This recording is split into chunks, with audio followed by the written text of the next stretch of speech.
Welcome to the Historical Romance Sampler Podcast, the place for you to find new historical romance books and authors to fan over. I'm award-winning historical romance author Katherine Grant, and each week I'm inviting fellow authors to come on and share a little bit of their work and themselves. They'll read a sample of one of their books, and then I'm going to ask them a bunch of questions. By the end of the episode, you'll have a sense of what they write and who they are. Hopefully, you and I both will have something new to read. So what are we waiting for? Let's get into this week's episode.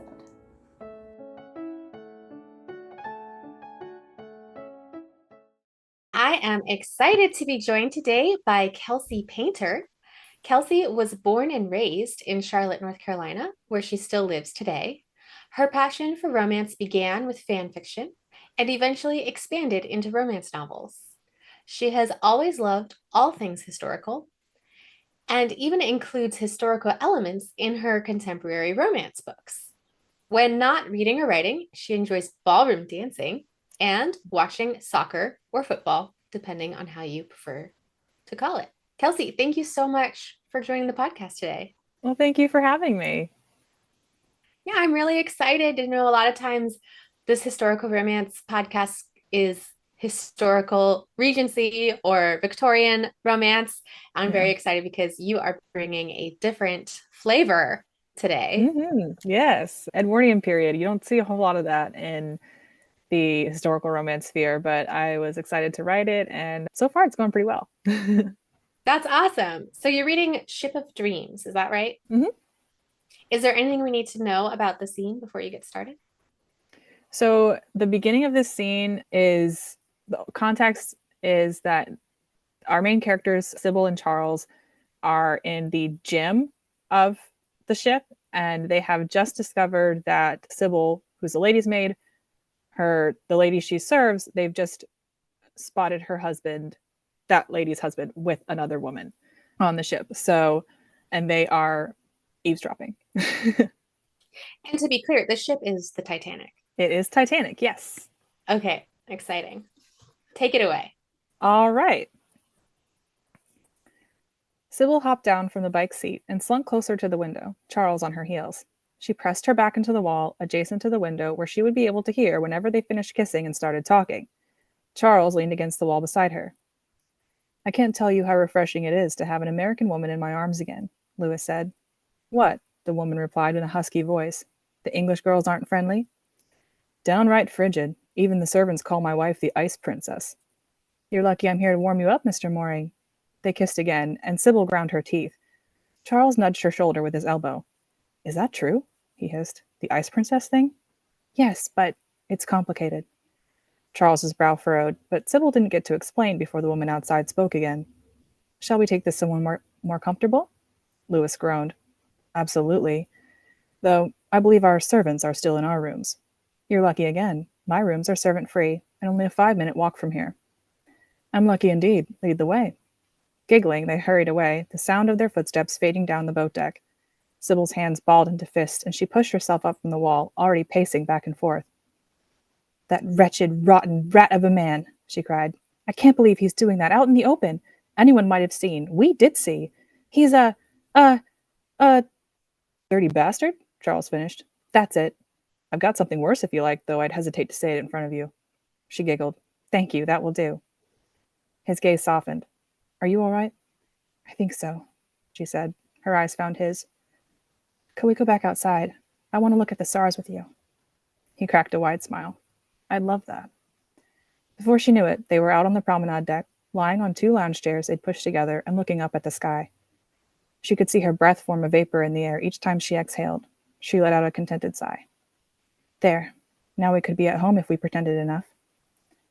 Not quite, he said. He lifted his hand. We always held hands when we went stargazing back then.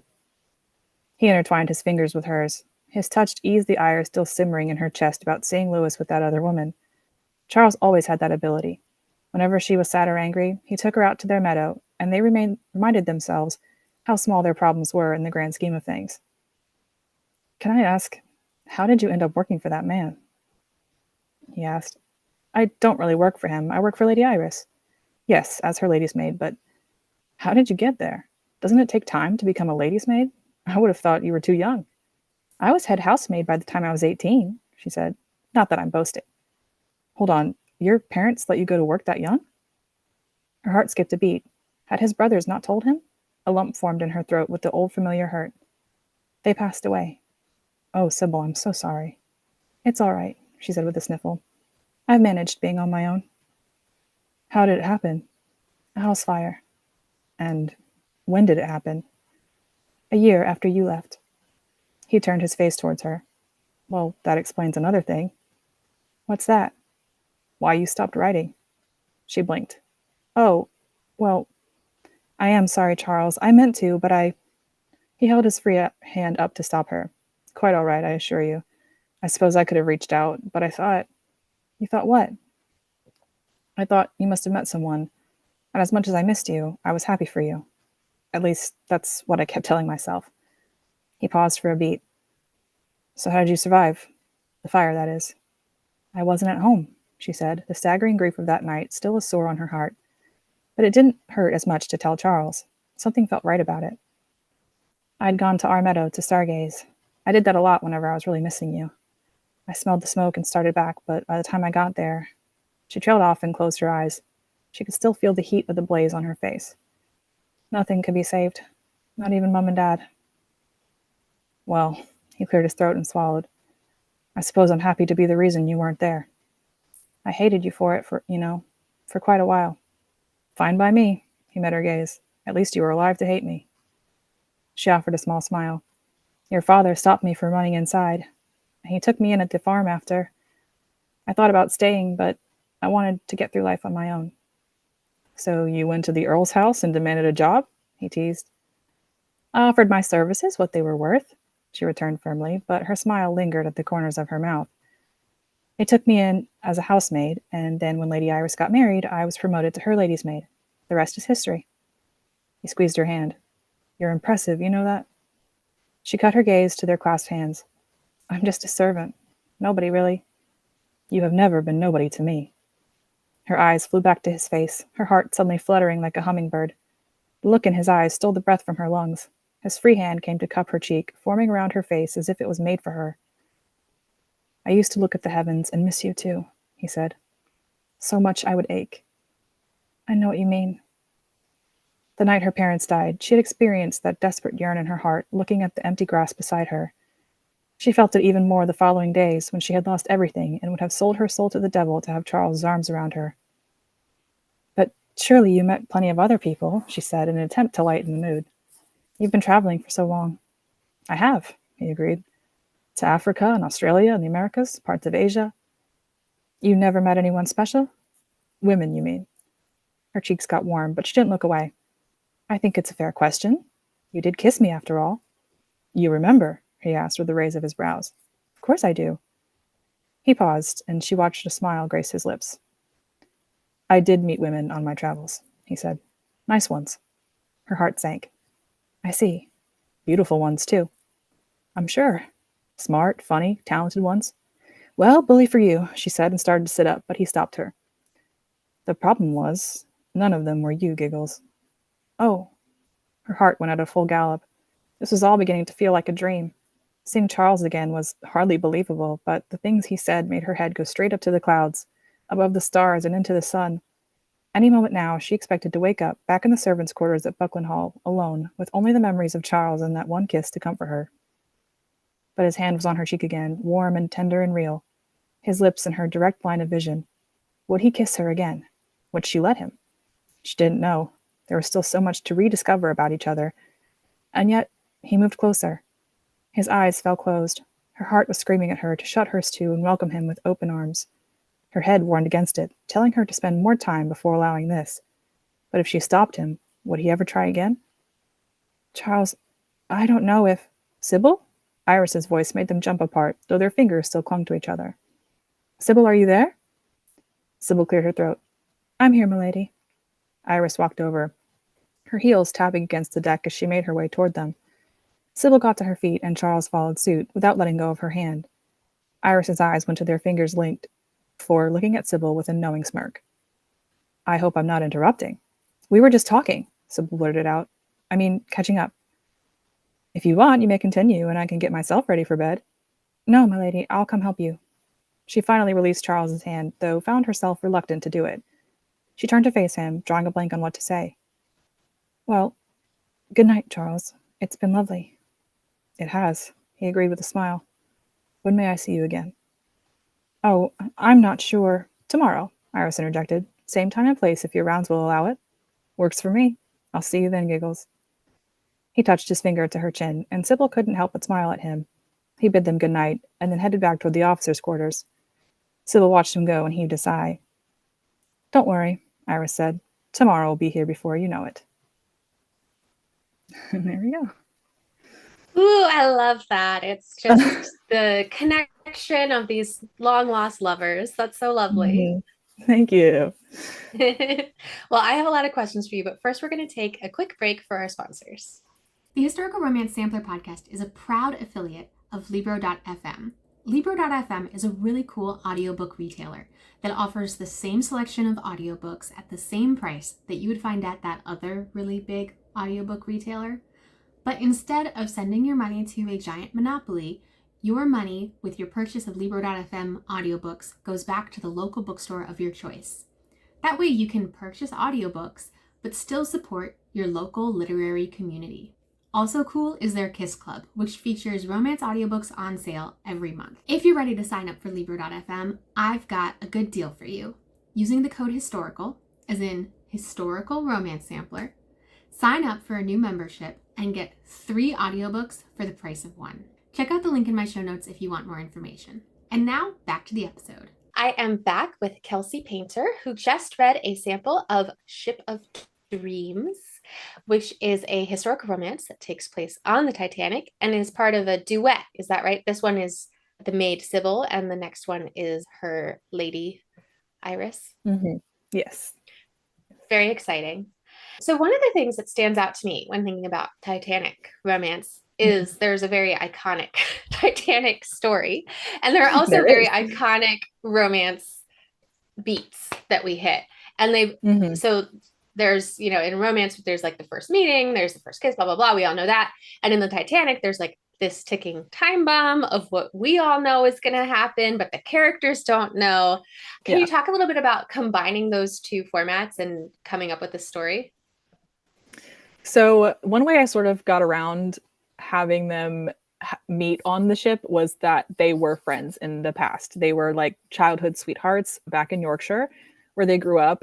And so when they see each other again on board, it's actually a reunion instead of a meet cute. So I got around that by having them have history already before we get on the ship. And so you get a couple of chapters from each of their perspective, and they both remember each other and think about each other. And then, of course, they reunite while they are on board. So that was sort of getting past that first beat of like, oh gosh, they're going to meet on the ship and they only have this amount of time. Like we know from the movie, Jack and Rose meet on the ship, and it's one of the criticisms of the movie. It's like, oh, they barely know each other. And so I was like, okay, I'm going to get around that by having them have some history already before we jump into them. So it's like kind of just reigniting some feelings that they had in the past already.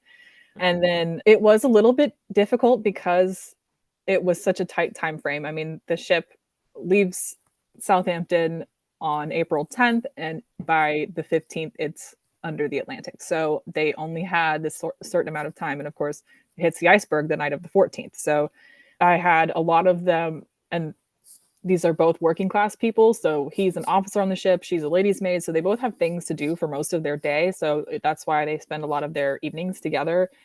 And they just sort of find those things that they had in their childhood while also appreciating how different they've each become through these conversations that they have every night together. So that was pretty big. And so by the time the sinking happens, I was like, they need to be firmly together. And now the stakes are not, are they going to be together? It's how they're going to survive the sinking. Yeah, because I know working class people were much less likely to survive. So therefore, I, as the reader, am much more worried about them.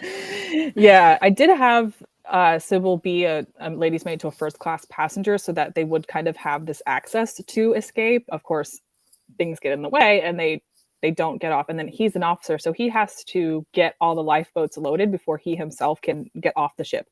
So they both are trapped in ways on Titanic as it's sinking, and they have to navigate survival together. And can you tell our readers who love happily ever afters if there's a happily ever after, or do you prefer not to spoil it? It is a happily ever after. I will say Okay. I'm okay with saying that because it is. At the end of the day, it is a romance. So the happily ever after was a requirement. So I am not as mean as James Cameron. I promise. Yeah. I was feeling anxiety just hearing you talk about it. I'm like, oh no, I hope they end up together. Yeah. So I know you said that in your bio that, you know, you began writing fan fiction. Mm-hmm. And so I guess my first question is this story rooted from some fan fiction? Or like, is it, you know, inspired by the movie or other Titanic stories that you've read? It actually was inspired by the movie. I was writing one of my contemporary romances, and one of the characters, her favorite movie is Titanic, and I had not seen Titanic in over 10 years, or I mean, it had been a long time. And then I had to rewatch the movie. I was like, if I want to write jokes about this, I need to rewatch it, familiarize myself. Yeah. And I absolutely fell in love with it, and it just like awakened this whole thing. And then plus, it was also like around the time the whole Titan submersible thing was happening, so people were Mm, talking about Titanic. It just yeah. was kind of this perfect storm of things that happened for me to get into the Titanic and the history of it. And so Mhm. the movie was a huge like motivator. I wanted to tell a very different story from what we see in the movie. I didn't want it to feel like fan fiction of the movie, even though fan fiction from the movie is very fun. I think it's Yeah. great, but I definitely wanted this to be an original story about two very different people in very different positions on the ship, so that it would not feel too much like Titanic fan fiction. So this actually came from writing another story and then watching the movie and being like, oh my gosh, I want to write my own version of Yeah. this, I guess. And I do have other historical based fan fictions that I want to adapt into original work. I have two actually Band of Brothers fan fictions that at some point I want to adapt into historical romances of their own. So yeah, I this one didn't start that way, but I've got some others Yeah, on yeah. deck. Well, and I'm curious, I've actually never read fan fiction. I have this impression that fan fiction is very romance driven in general, if I'm going to Mm. categorize sweeping. So I'm curious, from writing fan fiction to writing romance, commercial romance, what's your take? Are they similar? Is it a different approach that you have to do when you're writing commercial romance? Yeah, the main difference is that when you go into fan fiction, the world has already been established for what you're writing. Like everyone going into and reading that fan fiction knows who the surrounding characters are and knows the world that they're jumping into. So you don't have to do like any world building or really Mm, sort of a lot of the groundwork that you have to do when you're writing original stuff, especially if it's like fantasy or whatever. But even in things like contemporary fiction or whatever, and or even just your average TV show that takes place in the world we live in, you still don't have to establish who's who.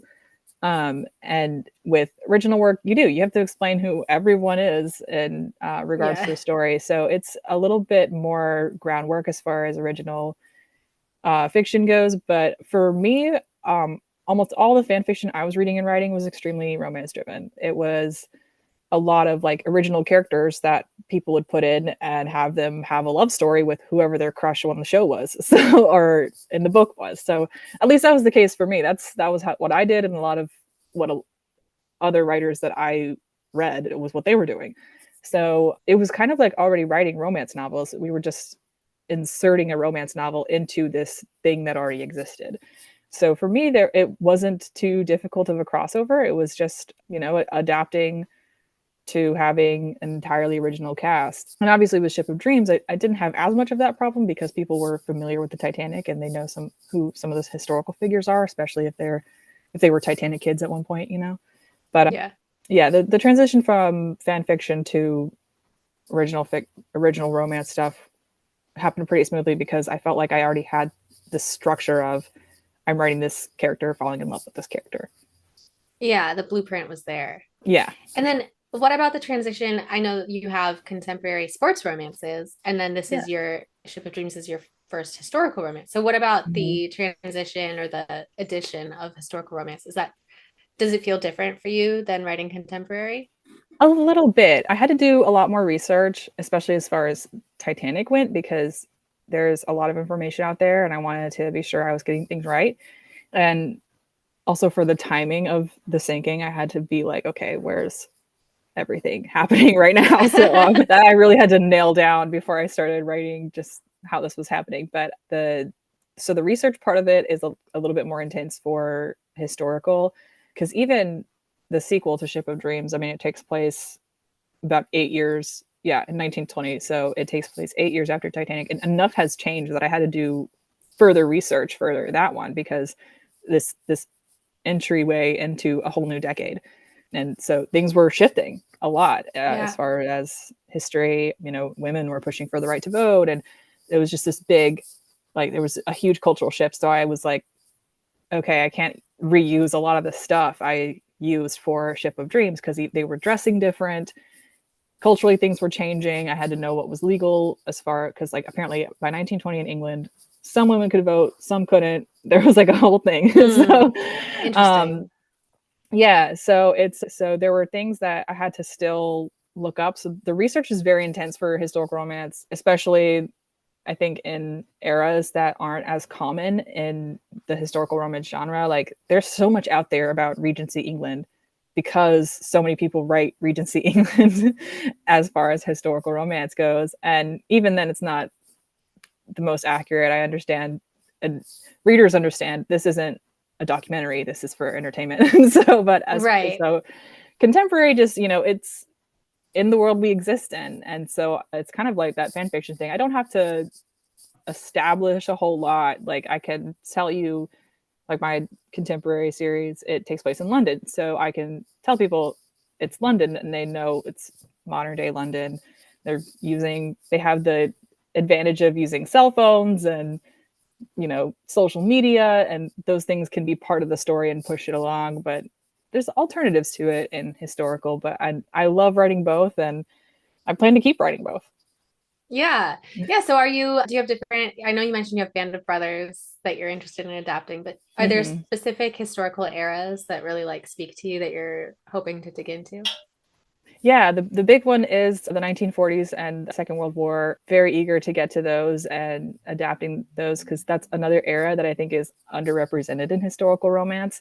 I don't have any plans for like Regency England or anything like that. I think that Yeah. the market is just kind of saturated by that. And so I'm kind of looking for other stuff because I know even as a reader, I love the Regency stuff like Bridgerton, and I've found, especially in Beverly Jenkins, I started reading her a lot, and she does some different eras. And Liana de la Rosa, I read her first two books, and Victorian England, so it had some of that same feeling, but it was still a different enough era that it kind of took me out of it. But so I think that more and more people are interested in getting outside of Regency. But yeah, so for me, 20th century is where I'm staying Where for it's now. at.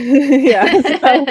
So I there's so much that just is unexplored in the genre from there. So I am super excited to keep going with that.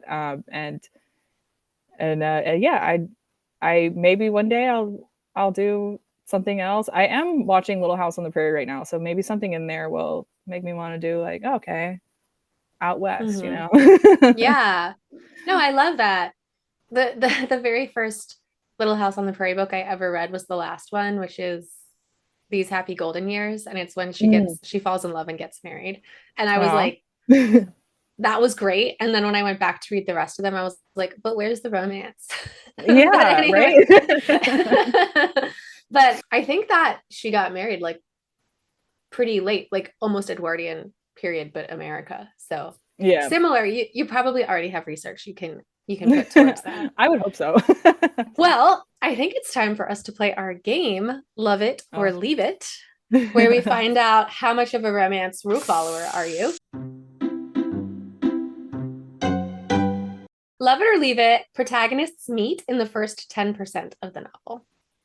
Love it. I need to see them interact basically right away. Love it or leave it, dual point of view narration. I love it. It's all I write. I will read both, but as far as writing, I have to get in both characters' brains. I love it as a reader too. Yeah. All right. Love it or leave it, third person past tense. I love it. It is the standard for historical, but I wrote my contemporaries the same way. I am writing a contemporary right now that I'm actually doing my first book in first person present, but I love third person past tense. I think it's great. Do you feel like you access the characters differently depending on which one you're using? Yeah, with first person, I found that it's a little bit easier to just insert like a train of thought for the character, whereas with third person, I feel like I have to, like maybe do like a line of italics and then she thought or he thought. Whereas with Yeah. first person, I can just kind of put it right into the narration because you're right in their brain. Yeah. Get a little bit closer to that stream of consciousness. Yeah. Okay. Love it or leave it, third act breakup or dark moment. I love it. I know that's not a popular opinion anymore, but I think it is great for the story structure. And I like the drama, especially because I'm reading a story. I want to be entertained. All right. Love it or leave it, always end with an epilogue. I love it. It's not necessary for me, but I love an epilogue. I just think it's great to see where the characters end up after the story ends. Yeah. All right. Love it or leave it, share research in your author's note. I leave it for me. I personally didn't do it, and I know that when I'm reading historicals, this is bad, but I just kind of skim it when I find it. I That's fine. Yeah, I'm like, I trust you. I don't know. And for me personally, I don't include my research mostly because I don't know what I would even include or leave out. I know as far as the story goes, I leave out anything that's not relevant to the story, and I have shared on my social media where some of my sources were for Ship of Dreams. So, but as far as in the book, leave it. Yeah. As a reader, I often feel so fuzzy and warm at the end that I don't want to read the Hmm. author's note immediately because I'm like in a Yeah. happy story world. And then I'm curious. And so then I'll go back and read the author's note when I'm like, oh yeah, what was that historical fact? Hmm. But they're Yeah. kind of like discrete experiences for me. Yeah. Yeah. Yeah. That makes sense. All right. Well, and are there any romance rules I didn't ask about that you like to break?